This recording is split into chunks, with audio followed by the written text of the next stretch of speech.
Tonight, we uncover a story buried beneath centuries of faith, a rivalry older than any religion, and a secret that may change everything we think we know about divine power. They say the walls of Rome hold every secret, but some are buried far deeper. Down here under St. Peter's Basilica, the air tastes like candle smoke and wet limestone, a flavor only the patient can appreciate. You walk slowly, feeling your footsteps echo through crypts older than the Renaissance, through layers of faith compacted like geological time. The marble above you isn't just stone, it's centuries of belief pressed into architecture, every polished surface a reflection of the church's appetite for immortality. You follow the hum of electricity through narrow corridors where modern cables snake beside bones, and you wonder how something as delicate as faith has survived the humidity. Your guide tonight isn't human, not really. It's the hush itself, that Vatican silence that sounds so polite yet so deliberate, as if it knows exactly what you came to find and isn't entirely sure whether to allow it. Somewhere beneath the basilica, perhaps in one of these storage chambers the size of small cathedrals, lies what rumor calls the letter, a single piece of parchment said to have been written by the Virgin Mary herself, a message to the early church that was never meant to see daylight again. You probably won't survive this, so before you get comfortable, take a moment to like the video and subscribe, but only if you genuinely enjoy what I do here. I'm really curious, from which part of the world are you watching this video? Write your country and your local time in the comments. Let's see how far this little story has traveled. Now, dim the lights, maybe turn on a fan for that soft background hum, and let's ease into tonight's journey together, because you're about to step into the Vatican's most forbidden layer, the one where history and theology politely stop talking to each other. The air grows colder as you descend. The torchlight flickers, and suddenly, you're aware of how every sound bounces off marble like gossip in a convent dining hall. You move past mosaics depicting saints with eyes so lifelike they seem to judge your every doubt. Each tile glints with the labor of forgotten artisans, and you imagine them laying these stones centuries ago, never suspecting they'd one day guard something that could rewrite the story of heaven itself. The floor creaks under your shoes. Yes, even marble can sigh, and the smell of incense lingers like a rumor that refuses to die. A plaque nearby bears the inscription Ad Locum Secretum Ecclesiae, to the secret place of the church. And though your Latin is rusty, your curiosity isn't. You reach a heavy bronze door that looks like it was designed to discourage even divine intervention. Behind it, they say, lies the Archivum Secretum Apostolicum Vaticanum, the Vatican's secret archive, a place that technically doesn't exist, at least not in the way the brochures say.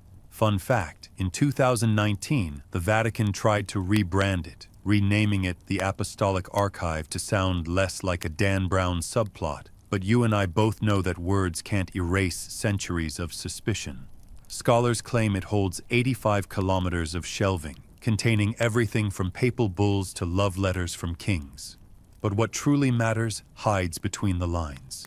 The silences, the omissions, the notes written in margins and erased by nervous hands. You slip inside, the door closing with a sigh that feels almost sentient. The room stretches like a cathedral turned inside out, all columns of catalogued history reaching toward the ceiling. Each drawer is labeled in perfect calligraphy, Innocentius IX, Council of Trent, Galileo. You run your finger along the spines of sealed ledgers, the dust clinging like memory. There's a kind of irony here.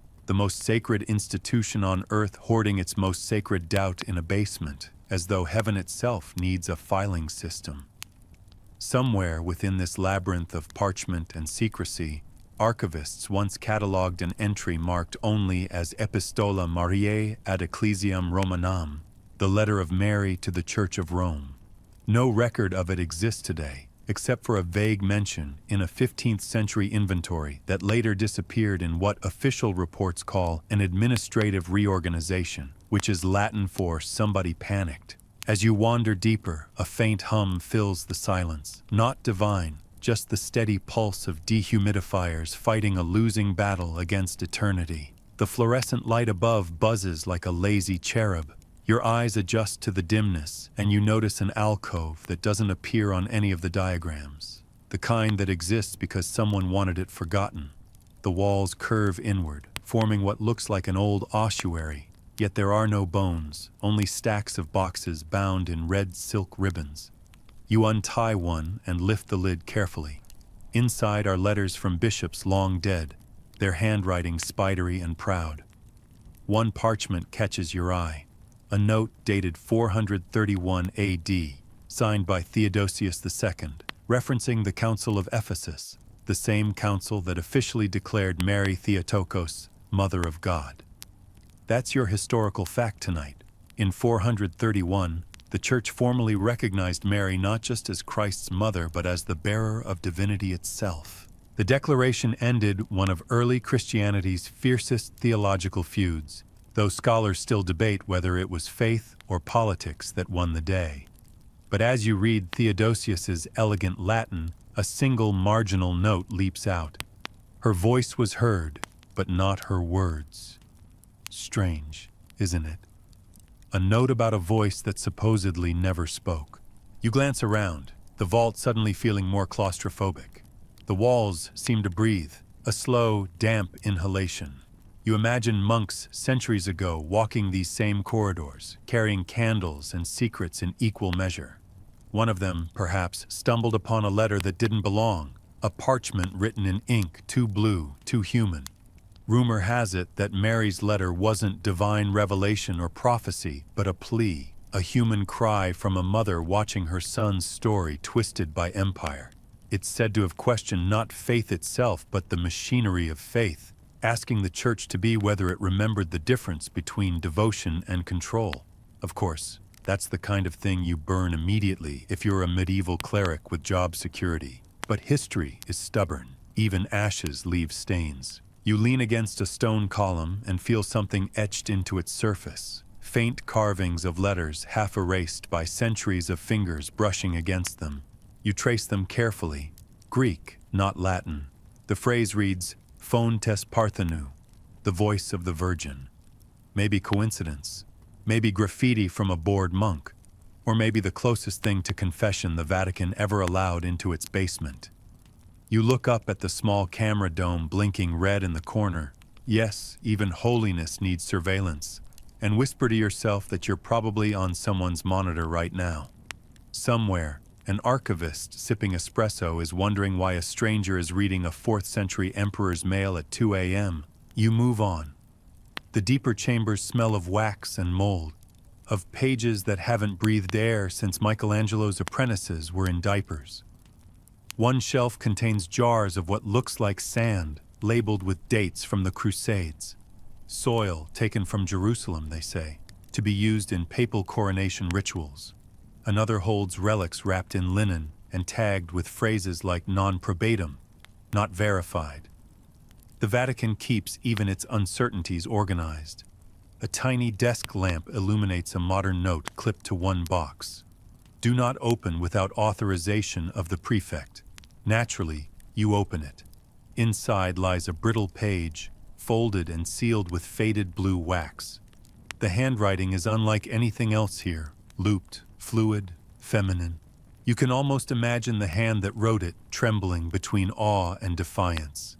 The ink, surprisingly, hasn't faded. That's the quirky tidbit for tonight. Ancient inks made from copper salts and honey were known to darken over time instead of fading. So a 2,000-year-old letter could, in theory, look freshly written. Science and superstition sometimes share the same pen. You hesitate before touching it. Every instinct screams that this shouldn't be happening, that words meant for saints shouldn't be handled by mortals with curiosity and a YouTube audience. But curiosity is your sin of choice. You lift the seal gently, it cracks like old bone. Inside, there's only a fragment, half a line in Aramaic, another in Latin, and one strange symbol that doesn't match any known script. You whisper the translation slowly. To the house built on stone, remember the tears before the throne. It's vague, poetic, and yet deeply unsettling. Tears before the throne. Was that pity or warning? The words cling to you like incense smoke. You imagine Mary writing them somewhere far from Rome, maybe in exile, maybe in silence, the world already rewriting her into myth while she still breathed. Behind you, a faint clatter. You turn. Nothing. Just shelves stretching endlessly like the church's memory. Selective and echoing. A distant hum of Gregorian chant seeps through the floor, faint and rhythmic, though you know no choir is singing at this hour. Maybe it's the building itself, humming its devotion to time. You close the box and tuck the parchment back where it was, but you can't shake the feeling that it remembers you now.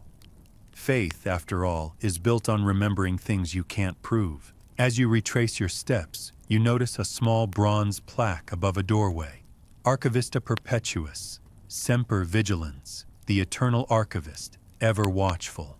A fitting motto for a place that never sleeps. Some say the archivists themselves begin to resemble the paper they guard, pale, brittle, and full of erased sentences. Perhaps one of them once handled the letter, catalogued it, then quietly hid it away when he realized its implications. A note in a long-forgotten register hints that in 1578, Pope Gregory XIII ordered a section of the archive sealed for reasons pertaining to the purity of Marian doctrine. Scholars debate what that meant, though official documents remain conveniently lost. Theories abound. Some think the letter questioned divine conception. Others believe it mentioned things the church wasn't ready to translate, like grief or agency. You can almost hear the debate still echoing in university halls. Was the letter authentic? Was it political forgery? Was it a metaphor misunderstood? Open scholarly debate, that polite phrase historians use when they're terrified to take a side. You pause near the exit stairs, glancing once more into the dark. Every shadow seems to hold an argument between truth and faith. Maybe the letter never existed. Maybe it was fabricated by a bored Renaissance scholar with too much wine and too little supervision. But even myths leave fingerprints. You run your hand along the wall and feel grooves that form no pattern you recognize. Just stone worn smooth by centuries of secrets leaning against it. Above, the basilica's bells begin to toll midnight. 12 slow heartbeats counting down the night. You climb back toward the world of light, each step heavier than the last. The walls seem to narrow, the air thick with something unsaid. When you finally emerge into the moonlit square of St. Peter's, the wind carries a low murmur through the colonnade, a whisper that could be Latin or prayer or both. You exhale, realizing your hands still tremble slightly. You look back at the grand dome silhouetted against the Roman sky, and you understand why secrets survive here. They don't need to hide, they just need to wait. The marble, the gold, the endless ritual, it all works like camouflage for something far simpler. A story about a mother, a son, and a letter that maybe was never meant to reach the church that would later build its empire in their names. You smile to yourself, the night air cool against your face. Rome feels quieter now, like it knows you've touched something you shouldn't have. But that's the charm of history, isn't it? It rewards the disobedient. You take one last look toward the Vatican's glowing facade and whisper a silent promise to return, to keep digging, to keep asking, to keep remembering the tears before the throne. Then you disappear into the Roman night, your footsteps fading like the echo of a secret too old to die, unaware that somewhere beneath your feet the archives have already begun to shift, ever so slightly, as if breathing again. You wake with the dawn humming through Rome, the kind that paints the Vatican's marble with honey light and just enough warmth to remind you that faith, like sunlight, is both gentle and unforgiving. The bells call from above, slow and melodic, as if to announce the next chapter of your trespass. You find yourself again in the shadow of St. Peter's, this time above ground, your shoes clicking against cobblestones slick with last night's rain. Pilgrims shuffle past holding phones instead of rosaries, each one trying to capture a miracle in megapixels. You can't help but grin. It's the modern version of relic hunting, just with better filters. But you're not here for photos or blessings. You're here for the ink. The letter may have been hidden in darkness, but somewhere, someone must have recorded its essence in light, on paper, or in rumor. And every rumor, you've learned, eventually gets filed by someone who takes themselves far too seriously. That someone, in this case, is a man named Father Ernesto Bellini, the Vatican's foremost expert in ancient pigments and handwriting verification, a man whose nickname among the archivists is the Quill. His office is buried beneath an innocuous corridor near the Apostolic Library, a place that smells perpetually of beeswax, coffee, and sanctified dust. You knock once, and a voice croaks from within, "If it's another journalist, I'll excommunicate your questions." You step in anyway. The man behind the desk looks carved from candle smoke and parchment, his glasses enormous, his fingers permanently stained blue. He waves you to sit, muttering that he's halfway through decoding something nobody should be decoding. On the wall behind him hangs a framed note written in looping Latin, "Scriptura servat animam," writing preserves the soul. It's ironic, you think, since most of the church's history is devoted to editing its own. Bellini doesn't look up. "You're here for the epistola," he says, pronouncing it like a curse. You nod, and for the first time, he actually studies you. "They always come thinking it's revelation," he murmurs. "It's not. It's an argument. That line sits in the air like incense, heavy and fragrant." He pulls open a drawer and produces a small piece of vellum under glass. The text is faded but visible, a swirl of ink so dark it looks wet. "Not the letter," he says, "but a draft of the transcription copied in 1638 by an unnamed archivist. Same script, same flourishes." He points with a shaking finger. "Notice the ink. This is no ordinary gall ink. It's hematite mixed with fig sap, a blend the church used only for correspondence, meant to last longer than stone. That's your mainstream historical fact tonight. The Vatican's official correspondence inks were made from iron gall and sap mixtures perfected in the Renaissance, chosen for their permanence. Some samples are still legible 5 centuries later." Bellini tilts the glass toward the light. The strokes glimmer red for an instant, like dried blood. You swallow, trying not to imagine divine correspondence written with the same formula as confession logs. He leans closer. "Do you see that?" he whispers. "Every 6th line begins with an upward stroke that shouldn't exist." Almost as if the writer was left-handed, he lets that sink in. But all accounts agree the Virgin was right-handed, or so the iconographers insist. He shrugs, smirking faintly. Scholars debate if that means forgery, or if the scribe was following instruction. You glance down at the note again. The letters are elegant but uneven, like someone writing through tears. The first few lines translate roughly to, "My heart is witness to the silence between heaven and man." Bellini sighs. "Beautiful, isn't it? The church can't destroy something that poetic. So they hide it, quote it anonymously, or turn it into hymn verse." He rummages through another folder, pulling out photocopies of musical notation. "Here, an old Marian chant, recorded in 1732. Listen to the rhythm." He hums softly, a wavering tune that sounds like lullaby and lament in equal measure. "That melody," he says, "matches the cadence of the letter's phrasing perfectly. Coincidence? Maybe. Or maybe the words of Mary were never read. They were sung." You pause, watching the old man lose himself in the music. "You believe it's real," you say quietly. He laughs without humor. "Real? My dear pilgrim, the Vatican keeps entire wings of things that aren't real. What matters isn't authenticity, it's narrative."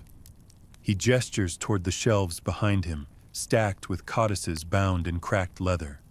These are all versions of the same story told by men trying to make sense of a woman they could never quite define. His eyes flick to the ceiling. "Sometimes I wonder if the real miracle was that she ever spoke at all." He hands you a worn notebook filled with his own sketches and translations. Some pages are mathematical diagrams, ratios of line angles, ink pressure, and letter curvature. Others are scrawled notes. Tear stain near bottom right, salt confirmed. Fold pattern suggests storage in palm-sized reliquary, and scribbled in the margin, Ink bloom resembles Damascus manuscripts circa 1st century. The implication is dizzying. If true, the original letter could predate the very idea of Rome's church. But there's something else, an entry labeled Fringe Hypothesis, 1986. You read it aloud. Letter written not by Mary of Nazareth, but by another woman claiming the same vision. A post-apostolic forgery designed to challenge papal authority. You glance up. Bellini is smiling now, that knowing kind of smile academics reserve for conspiracies they secretly enjoy. That theory, he says, was proposed by an American Jesuit who later left the order to become a beekeeper in Tuscany. Make of that what you will. That's your quirky tidbit for the night. The Vatican once quietly investigated a monk who believed bees were divine stenographers, that they carried fragments of holy words between flowers. He even tried to prove it by arranging hives in the shape of biblical letters. The experiment failed spectacularly, but his honey supposedly tasted faintly of frankincense. Bellini keeps a jar of it on his desk. He offers you a spoonful, and against all reason, you accept. It tastes like sunlight trapped in guilt. As you sit there, time slows. The walls of the office seem to hum faintly, like a psalm sung in reverse. You flip through the notebook again and stop at a page showing a map of the Vatican substructures, each chamber labeled, each tunnel measured. A single red X marks a location near the necropolis, far below St. Peter's tomb. That, Bellini says, is where rumor places the quill. You raise an eyebrow. The quill? He nods gravely. The writing instrument said to have penned the letter. Legend claims it was carved from a dove's bone and dipped in liquid silver. You almost laugh. You're telling me heaven had stationary preferences? He shrugs. Even miracles need good penmanship. Then his tone shifts. But if that quill still exists, and if the ink can be matched, we'll know whether the letter was written by human or otherwise. He stands and opens a small drawer, retrieving a key attached to a rosary. This opens the east subvault, he says. Take it. The guards will assume you're assisting restoration, and if anyone stops you, tell them you're verifying pigment consistency for the Pontifical Conservation Committee. It sounds boring enough to be true. You hesitate, but his gaze is firm. I'm too old to crawl through bones again, he mutters. Someone younger needs to see it. Besides, the church only fears curiosity when it's quiet. You slip the key into your pocket and step back into the corridor. The afternoon light outside feels artificial after the candlelit office. The tourists have thickened like incense. The air hums with camera shutters and languages layered over each other. Yet you walk through them like a ghost, holding that tiny key as if it weighs more than history. The entrance to the east subvault lies through a side chapel, unremarkable except for a cracked fresco of the Annunciation where Gabriel looks genuinely exhausted, a detail you find comforting. You kneel as a cover gesture, then push the fresco aside just enough to expose an old hinge. The panel swings open with a sound like a sigh too honest for sacred ground. The passage beyond is narrow and damp. You light your small flashlight and begin to descend again. Every step downward feels like peeling back another layer of the church's skin. Somewhere in the dark, water drips in rhythmic confession. The air grows colder, heavier. You find the vault door exactly where Bellini's map said it would be, half buried, crusted with mineral dust. The key fits perfectly, the lock surrendering with an obedient click. You stand to leave. The rain hasn't stopped, and the narrow path to the gate glows slick in the lamplight. He calls after you. When you reach the archive again, he says, look for the sign of the fish carved upside down. It marks the shelf where truth hides. He smiles faintly. And if you find the letter, don't read it aloud. Not yet.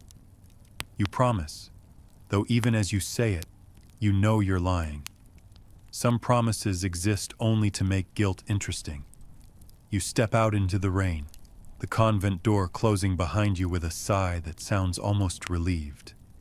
The water hits your face cold and clean. The city feels quieter now, like the storm has rinsed away its certainty. You walk through puddles reflecting the dome of St. Peter's, that glowing crown of contradictions. You think about Matteo's ink, Aurelio's confession, and the phrase that keeps following you like a prayer rewritten by insomnia. The ink of heaven burns the tongue that doubts. You reach the square again, and for a brief moment the rain slows. You glance up, and through the mist, you see a faint light glimmering from a high window of the Apostolic Palace. It blinks once, twice, almost like a signal, maybe coincidence, maybe invitation. You whisper into the damp air, "I'm coming." And in the echo of your own voice, softer than rain, something answers. A sound not of thunder, but of pen on parchment. By dawn, the rain has retreated, leaving Rome wrapped in a pale mist that feels more like breath than weather. The cobblestones glisten with half-remembered reflections, and pigeons strut about like tiny cardinals late to morning mass. You sit at a cafe near the Vatican walls, nursing a bitter espresso that tastes exactly like regret, brewed at 90 degrees Celsius. Every newspaper on the counter features the Pope's smiling face, his hand raised in that practiced blend of blessing and diplomacy. They call it serenity. You call it immaculate PR. You can't stop thinking about Father Aurelio's words. Don't read it aloud. Naturally, that's the only thing you want to do. But you also remember Matteo's warning, the way the ink pulsed like a living heartbeat. You feel the letter in your pocket, faintly warm, as if eavesdropping on your thoughts. When the bells strike 8, you finish your coffee and cross into St. Peter's Square. Tourists already swarm the piazza, selfie sticks held aloft like relics of the digital age. Beyond the crowds, the Apostolic Palace rises pale and aloof against the morning sky. Somewhere inside that maze of frescoed hallways sits the one man who could answer everything and who, predictably, never will. The popes, you've realized, are masters of a particular kind of silence, not ignorance, not denial, but orchestration. Each one inherits centuries of secrets, and every generation adds one more lock to the same invisible door.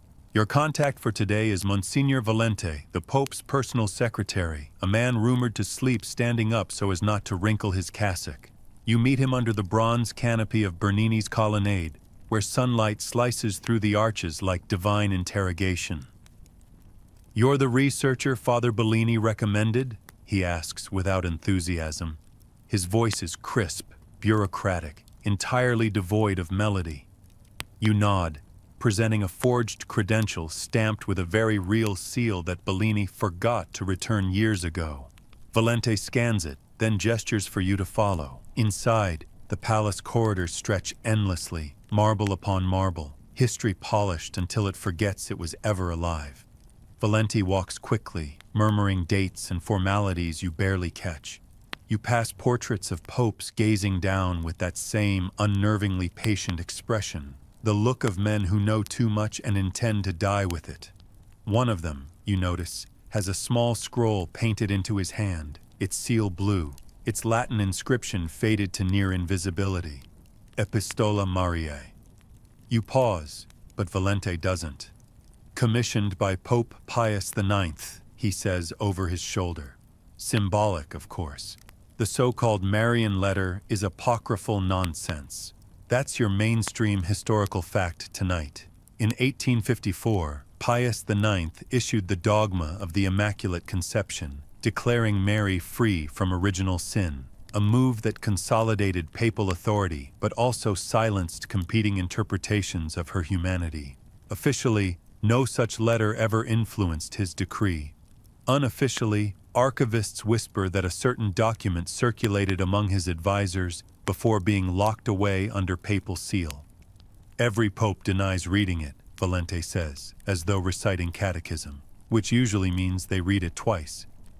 He stops before a pair of enormous doors guarded by Swiss guards who look simultaneously youthful and prehistoric.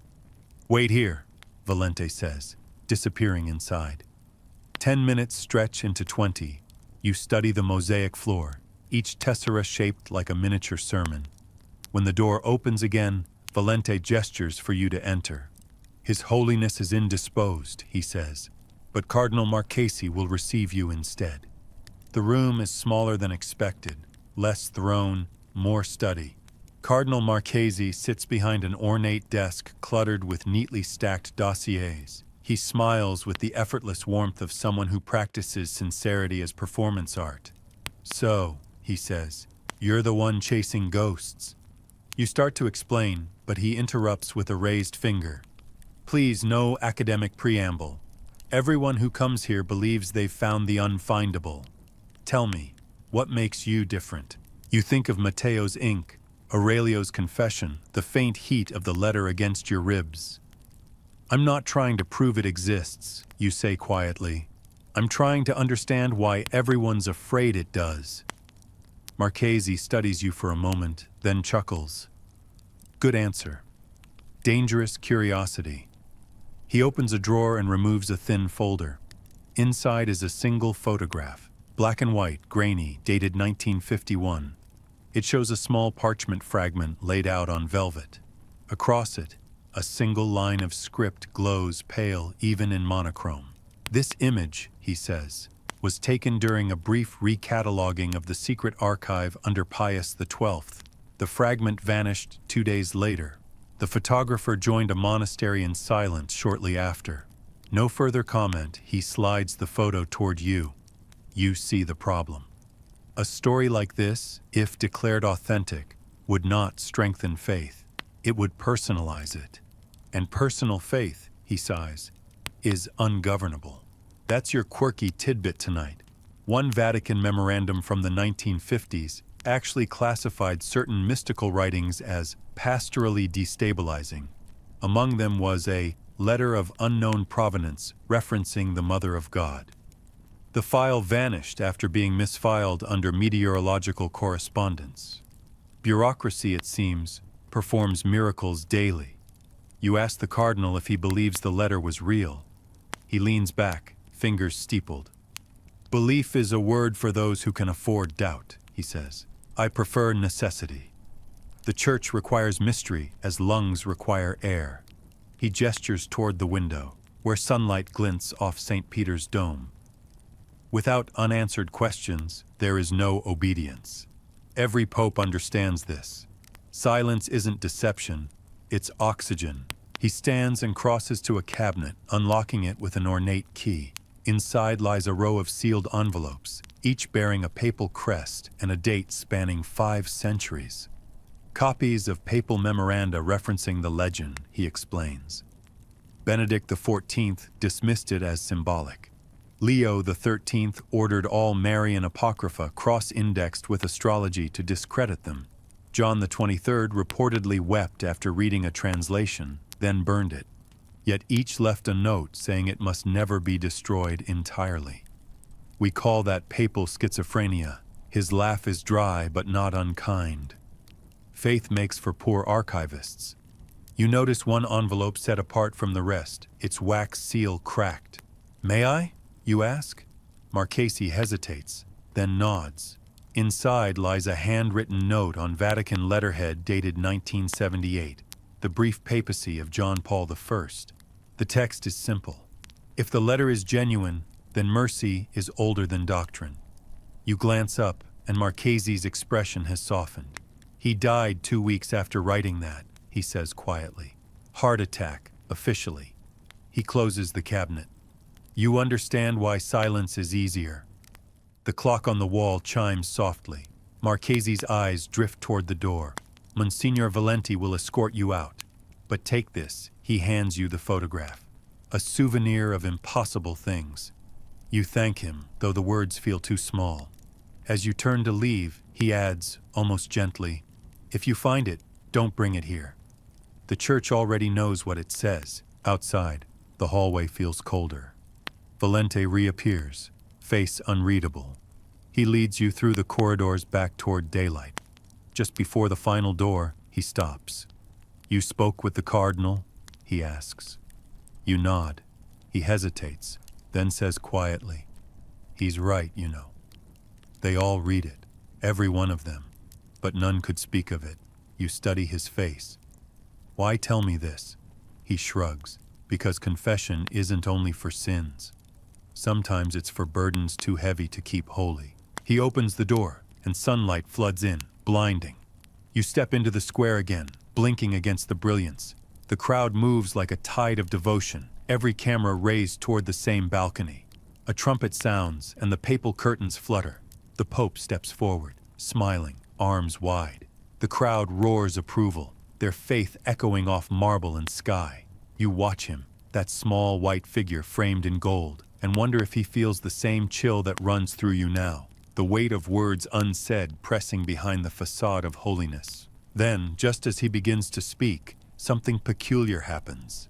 The microphones hum, a faint feedback whine curling through the air. The Pope pauses, glances upward. For a heartbeat, silence reigns. And in that instant, through the massive speakers, comes a sound that no one else seems to notice. A single scratch, like pen against parchment. It's soft, deliberate, unmistakable. You freeze. The Pope blinks, smiles again, continues his blessing as though nothing occurred. But you can't unhear it. You turn away from the square, the echo following you down the steps. The photograph in your pocket flutters as though caught in an unseen draft. When you glance at it again, the fragment's text seems sharper than before, as if the ink has darkened in the sunlight. 3 new words glimmer faintly along the margin, words that were never in the photograph before. I am still writing. You look back at the balcony, where the Pope stands bathed in applause, serene as marble. Around you, the crowd chants blessings. Above them all, the bells ring out, clear, bright, and strangely hollow, like the world applauding its own ignorance. You tuck the photograph away, whispering the only prayer that feels honest anymore. Let silence speak. You leave the Vatican with the taste of static still buzzing in your ears, the phantom scratch of invisible quills following you down every street. Rome feels brighter today, though brightness here is a kind of performance. It hides the same secrets in sharper light. You wander toward the Tiber, where the water gleams like tarnished silver, and the air smells faintly of iron, bread, and the faint arrogance of eternity. Somewhere across the sea, they say, lies a copy, an echo of the Virgin's lost words, written long before the Church ever learned to censor them. They call it the Jerusalem copy, a fragment supposedly discovered near Qumran by a team of archaeologists who were too polite, or too terrified, to publish it. Every historian you ask pretends not to know what you're talking about, which, of course, means they all do. Your contact this time is not clergy but academia. A linguist named Dr. Elias Gorin, professor emeritus at the Hebrew University, now semi-retired and semi-banished for his theory linking early Christian apocrypha with pre-temple mystic poetry. You meet him in a small cafe near the Pantheon, where the espresso machine hisses like a confessional. He looks like someone who's been arguing with angels for too long, thin, alert, with ink smudges permanently under his nails. You want to know about the copy, he says without greeting. Everyone comes for the copy. No one brings enough cigarettes. He orders 2 and begins to speak before you even open your notebook. The story is this. In 1947, when the Dead Sea Scrolls were first found, one container wasn't cataloged. It disappeared before it reached the Rockefeller Museum. 2 guards died in a road accident transporting it. Officially, the jar broke, contents destroyed. Unofficially, a fragment was preserved by a French archaeologist who fled to Beirut. He sold it in 1951 to a private collector claiming it was a letter from a woman to the followers of her son. He lights his cigarette, exhales the smoke slowly. A woman. A son. You see the implication, you nod. And the Vatican? He smiles thinly. Oh, they dismissed it instantly, called it blasphemous forgeries penned by Gnostic sects. But here's the curious thing. Someone paid the collector enough to retire to Monaco, and the fragment was never seen again. He taps ash into his saucer. Still, transcripts exist, copies of copies. One I've seen with my own eyes. He reaches into his leather satchel and pulls out a folder lined with plastic sleeves. Inside lies a photocopy of an ancient script, The edges darkened, the letters faint. You recognize fragments of Greek, Aramaic, and something else. Symbols that curve like music, not words. That's not Greek, you say. Goran grins. Exactly. That's Proto-Syriac, transitional script used around the 1st century. Now here's the miracle, or the heresy, depending who you ask. The grammar is feminine. The writer refers to God as source of breath, not Lord of hosts. And the closing line reads, roughly translated, "To those who build upon my son's sorrow, remember the love before the cross." That's your mainstream historical fact tonight. The Dead Sea Scrolls indeed contained multiple feminine grammatical constructions, leading some scholars to speculate that women may have written or dictated parts of early apocalyptic texts, a notion quietly ignored in most theological curricula. Goran leans forward. Now, the Vatican insists this letter is merely derivative, a copy written centuries later to mimic a lost original. Hence the nickname, the Jerusalem copy. But handwriting analysis tells another story. The scribe used ink identical to Egyptian carbon blends dated to the early 1st century. You don't counterfeit what doesn't yet exist. He laughs, a dry, papery sound. You see the dilemma. If the fragment is real, it predates not only Roman Christianity, but the Roman Church itself. It means Mary wasn't mythology's ornament, she was its author. He stubs out the cigarette with theatrical precision. So naturally, everyone pretends it's fake. Safer that way. You ask how he obtained the copy. He hesitates, eyes flicking toward the window. "A student of mine," he says slowly. "Brilliant girl. She was translating Coptic hymns when she came across a marginal note. See the woman's letter, kept in the red vault. 2 weeks later, she vanished, left her apartment locked from inside. No passport, no luggage." He pauses. The police found only her notebook, open to a single phrase in Latin, "The ink of heaven burns the tongue that doubts." You feel the phrase crawl up your spine like memory. "You've heard that before," he says quietly. You nod. "More than once." Goran leans back, exhaling. "Then you understand. The letter isn't just text, it's contagion. It appears wherever someone begins asking the wrong kind of question. That's your quirky tidbit tonight.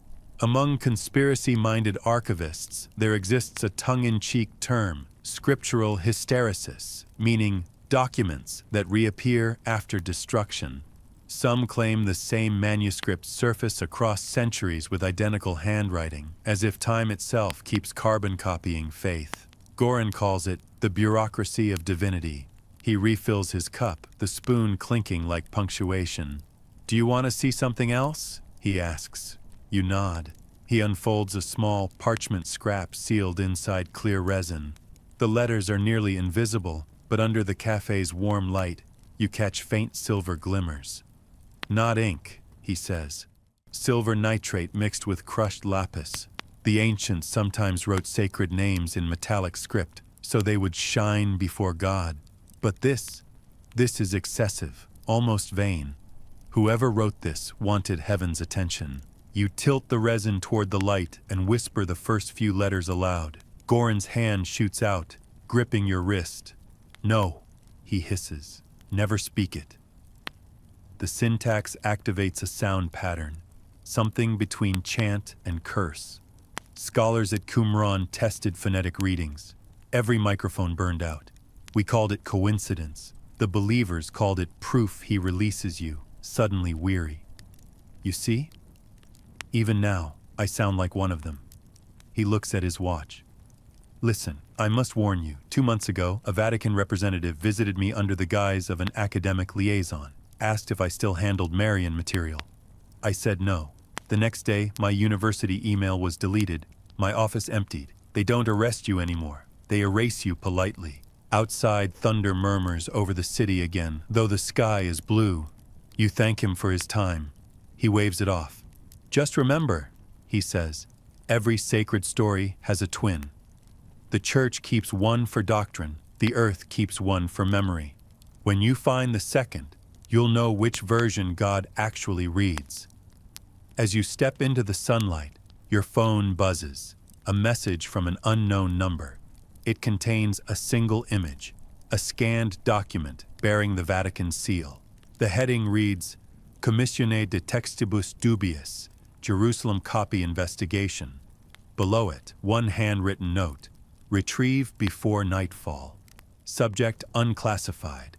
Possible contamination attached is a grainy photo of Goran, time-stamped 15 minutes ago, standing at the cafe door. You glance back. The table is empty. His coffee cup still steams, but he's gone.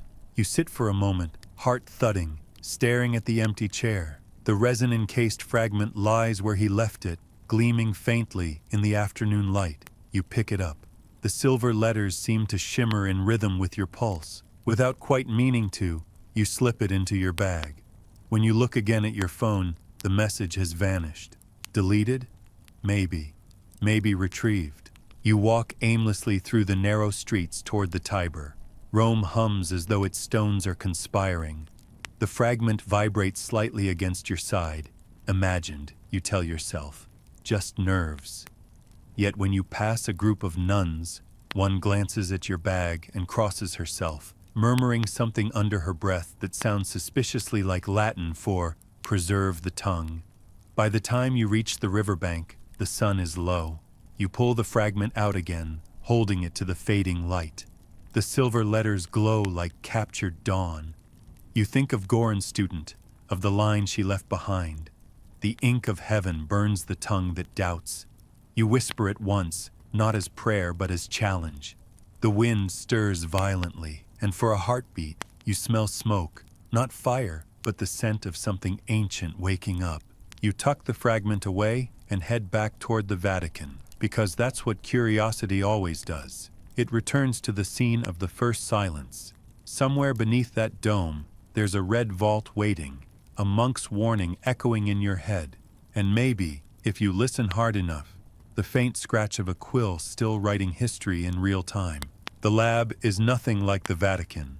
Sterile, fluorescent, humming with the kind of indifference only machines can manage. You're standing inside the Pontifical Institute for Cultural Heritage Conservation, a name so bureaucratic it practically apologizes for existing. The irony, of course, is that this is where miracles go to die. Every relic, every scrap of supposed divinity, eventually ends up under a microscope, stripped of sanctity, by someone in latex gloves. You didn't plan to come here, but when you slipped the shimmering fragment from Jerusalem into your bag, curiosity became inevitability. Faith, after all, may be eternal, but evidence always demands an appointment. The technician across from you is young, sharp, and already tired of your presence. You understand, she says, that if this really came from where you think it did, it belongs in a vault, not a lab. You nod, pretending to agree. Her name tag reads Dr. Celia Moretti, and her tone suggests she's the kind of person who corrects angels on grammar. She slides your fragment beneath a glass slide, her movements exact, reverent in their own secular way. The light hums, the scanner beeps, and the sacred meets the scientific with the subtle drama of a dissection. The monitor flickers to life, magnifying the silver script until it fills the screen. The letters are luminous, impossibly fine, the pigment clinging to the fibers like frost. Composition? You ask. Celia narrows her eyes. That's not standard metallic ink. I'm reading traces of silver nitrate, lapis lazuli, and she squints. Hemoglobin. You blink. As in blood? She nods. Human, most likely. Ancient, but still reactive. The words hang in the air. You stare at the screen, at the letters that seem to pulse slightly, as though alive. You realize, she says quietly, that this means someone wrote it with a mixture of silver and blood. That's not symbolic. That's deliberate chemistry.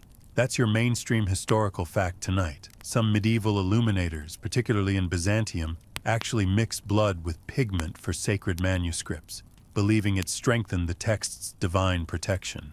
Celia crosses her arms. Except this predates the technique by over 1,000 years, which means either your fragment is fake or history just skipped a millennium. She zooms in closer.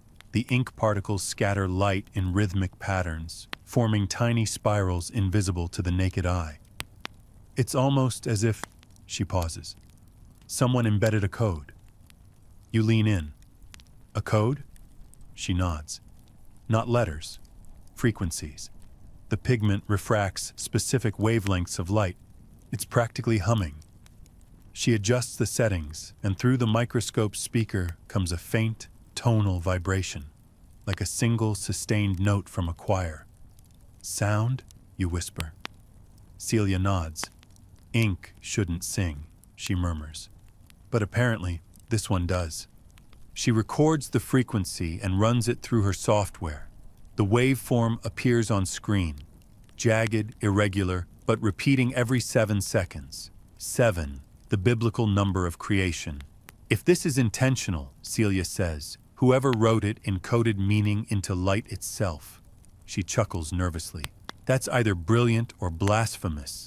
You smile faintly. In this city, those are synonyms. Celia continues running tests. Under ultraviolet light, faint symbols appear around the main text. Not letters, but circles and lines forming what looks like a celestial chart. It's mapping something, she murmurs. These alignments correspond to constellations visible over Jerusalem around 4 BCE. She looks up, eyes wide. That's precise enough to be eyewitness astronomy. She pauses, lowering her voice. Do you understand what this means? You nod slowly. That the author wasn't describing faith, they were documenting it. That's your open scholarly debate tonight. Theologians have long argued whether early Christian texts recorded actual astronomical events, the Star of Bethlehem, eclipses, planetary conjunctions, or if these were symbolic inventions. The fragment seems to suggest the former. Celia exhales. If this was written in real time, it's not theology. It's journalism. She removes her gloves and rubs her temples. I should report this, she says, but I won't. You didn't bring it here, and I didn't test it. Agreed? You nod. Good. Because if the Vatican catches wind, this lab will lose power within the hour, and I'll be reassigned to fingerprint restoration in Palermo. Before she can continue, the overhead lights flicker once, twice, and die. The room plunges into darkness, the hum of machinery silenced. The only illumination comes from the monitor, still glowing faintly blue. Across its surface, the waveform changes, no longer jagged, but fluid, pulsing in rhythm with your heartbeat. The speakers crackle softly, and a whisper fills the air. Remember the tears before the throne. Celia freezes. That wasn't playback, she says. That was live audio. The whisper repeats, softer, slower. The ink of heaven burns the tongue that doubts. You both stare at the monitor as the words scroll across the screen unbidden, forming one final phrase. Do not let them translate her. The lights snap back on. The waveform vanishes. Celia turns to you, pale as marble. This lab isn't wired for audio output, she says quietly. It shouldn't be possible. You look at the fragment beneath the glass. The silver letters shimmer faintly, then still, as though the text itself just took a breath. Celia steps back, trembling. Take it, she says. Take it and go. I'll delete the records. You hesitate. Why? She meets your eyes. Because I like my sanity. And because I think she's real. You wrap the fragment carefully, slip it into your bag, and leave through the rear exit. Outside, the city's air feels charged, almost electric. Every shadow hums with low vibration. Every passing car seems to echo that same 7-second rhythm. You walk fast, not running, but close. Behind you, the lab's lights flicker again, one by one, until the building disappears into darkness. Later that night, you sit in your small rented apartment overlooking the Tiber, the fragment spread out under lamplight. You turn it slowly, watching the letters catch the glow. The symbols seem to rearrange, not physically, but perceptually, as though meaning shifts when you stop trying to define it. You think about the voice, about Celia's face when she heard it, and you can't help wondering, if Mary's letter really speaks, Who's it speaking for? Or worse, who's listening back? You close your notebook, extinguish the lamp, and sit in the dim hum of Rome. Outside, the bells begin their midnight toll. Between each chime, you hear it faintly again, a whisper, rhythmic, distant, but unmistakable, the sound of a quill scratching through time. You find her convent by accident, or maybe accident is just God's way of giving directions. The building hides in a narrow Roman alley near Trastevere, its facade the color of old bone, its bell silent as an apology. You had followed a rumor from Celia's colleague, something about a nun who once embroidered Latin verses that glowed faintly in the dark. Her name, according to the note scribbled on a coffee-stained napkin, is Sister Luciana.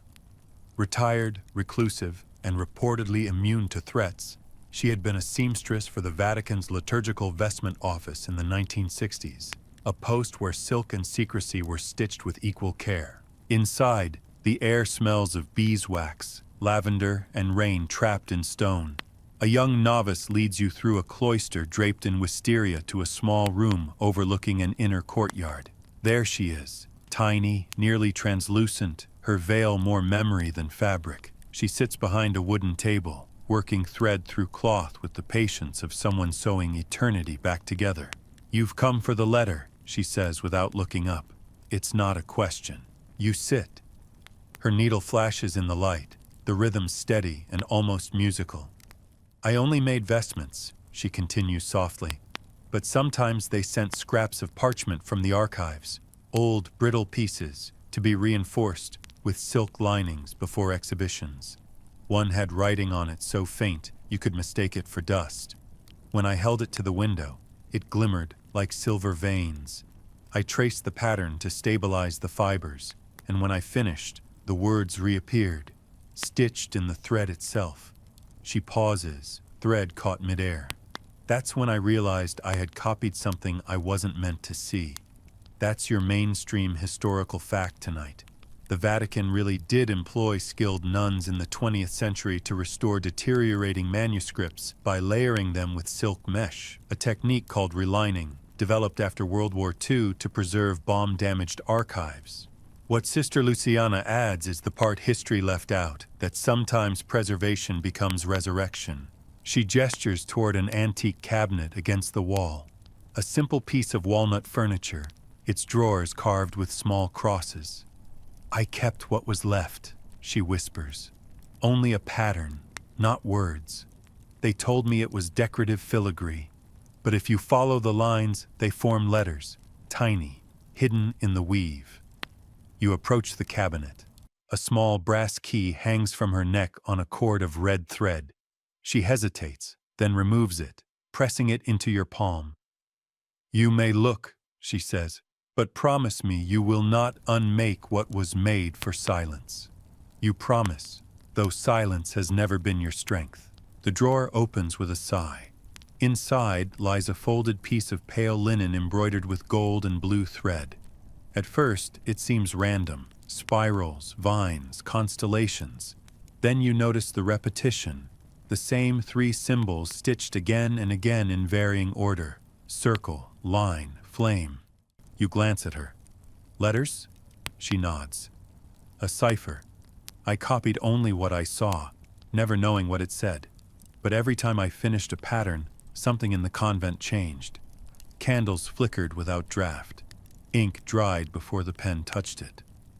Once, an entire psalter turned its own pages during prayer." She smiles faintly at your expression. "The Mother of God has a sense of humor. She sends her messages to women who can't publish." That's your quirky tidbit tonight. During the 1970s, certain Vatican seamstresses reported luminous anomalies in embroidered vestments, threads glowing faintly during Mass.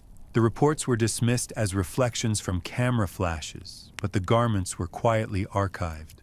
"We laughed about it," she says, "but laughter is a kind of fear that forgot its name." You lift the linen carefully. Under the lamplight, the gold thread catches and refracts into a faint, shifting glow, the same spectral shimmer you saw in the silver letters from the Jerusalem fragment. "I think you reproduced part of the same text," you murmur. Sister Luciana nods slowly. Then perhaps the words wanted to survive. Cloth is safer than paper. No one fears a needle. She motions toward the courtyard where rain begins to fall again, slow and deliberate. The abbess found out, she says. She called it vanity. Ordered me to destroy the embroidery, but I couldn't, so I hid it here. The next morning, she left for the Vatican to report me. She never returned. Heart failure, they said. I stopped sewing for the church after that. You ask if she ever decoded the pattern. Once, she says. A visitor, an archivist from Jerusalem, recognized the sequence.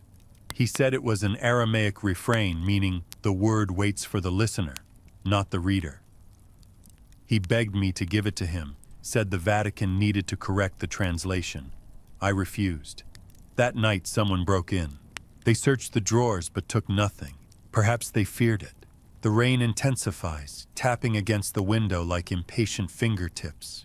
Sister Luciana closes her eyes. There's something you should know, she murmurs. Embroidery is prayer in motion. Every knot is a heartbeat.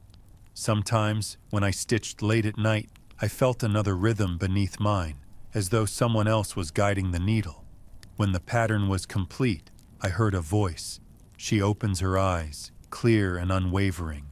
She said, "Do not let them translate me." You feel the room tilt slightly, the air thick with incense and static. You heard her, you whisper. Luciana nods. Once. That was enough. She stands slowly, her frail hands trembling only when she releases the linen to you. Take it, she says. I'm tired of keeping faith hostage. You try to protest, but she closes your fingers around it. The church thinks silence is protection. It isn't. It's corrosion. Lightning flashes through the courtyard. For a heartbeat, the embroidery flares brightly, the symbols glowing like molten gold. Then the light fades, and the room smells faintly of ozone. Sister Luciana looks at you with something between blessing and warning.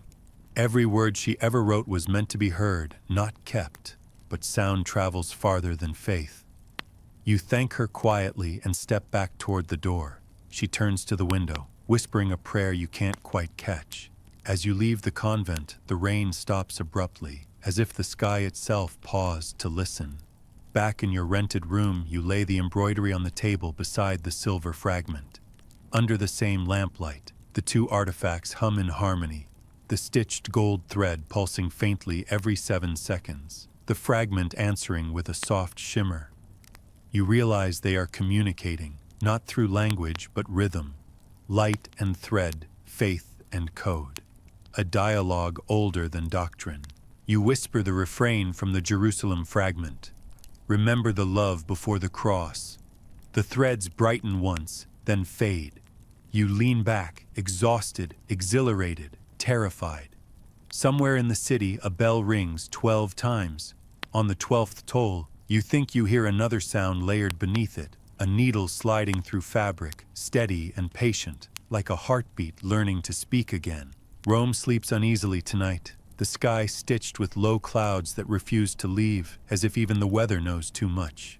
You walk alone along the cobblestones toward the Vatican once more, the embroidery folded neatly inside your coat, the silver fragment wrapped in linen like a relic disguised as laundry. You shouldn't be going back, of course. You've already trespassed through faith, forensics, and thread. But curiosity is a heresy that forgives itself quickly. The air smells faintly of old rain and incense, and somewhere nearby a choir rehearses, their voices thin and solemn, like ghosts tuning their sorrow. The phrase repeats in your head like a warning disguised as rhythm. Do not let them translate her. The entrance to the apostolic archive is closed, guarded by Swiss soldiers who look as though they'd been carved from the same marble as the saints above them. But you've learned that every sacred institution has a side door, and every guardian has an hour of inattention. You find yours behind the papal gardens, where ivy hides a low archway leading to a maintenance tunnel. The key Father Bellini once gave you still fits. You half suspect the locks haven't been changed since Constantine. The door opens with a sigh like confession. You step into darkness, guided only by your phone's dim light and the echo of dripping water somewhere deep below. The tunnel curves downward, the stone slick underfoot. You pass Latin inscriptions carved into the walls, names of popes, archivists, maybe gatekeepers, and finally reach a wrought iron gate shaped like an open book. Beyond it, the air shifts, cooler, ancient.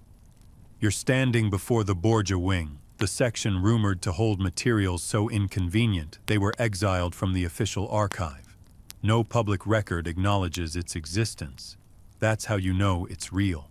The gate resists your push at first, then yields with a groan that could wake the saints. Inside, the light grows stranger, dim yet golden, like illumination from unseen candles. You move slowly, every sound exaggerated.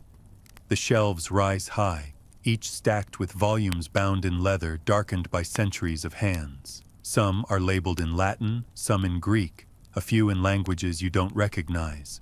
One section bears a hand-painted sign, Epistolae sub rosa, letters under the rose. You take it literally. Beneath a carved stone rose, there's a narrow alcove filled with sealed scrolls. You reach for one. It's warm. The seal bears a Marian monogram, an M crowned by 12 stars, symbol of the Virgin herself. You hesitate, then carefully peel the wax. The parchment inside smells faintly of frankincense and age. The handwriting is unmistakable, looping, fluid, confident. It begins, "To those who teach in my name but forget my voice, remember that love was never meant to be weapon." You read the line twice, your pulse quickening. It continues, "Faith built without tenderness is a tower without air." The script matches the Jerusalem fragment exactly. You found it, or at least a sibling. That's your mainstream historical fact tonight. The sub rosa designation has existed since the 13th century, marking texts meant for private papal reference only. The phrase literally means under the rose, an ancient symbol of secrecy dating back to the Roman god Harpocrates. In the Vatican, it means what is read here dies here. You should probably stop reading. Naturally, you don't. The letter shifts tone halfway through, addressing the watchers of the archive, warning them that truth kept too long turns to stone. The ink sparkles faintly under your light, tiny metallic flecks forming constellations, just like those encoded in the Jerusalem fragment. The pattern is identical. Orion, Cassiopeia, the Pleiades.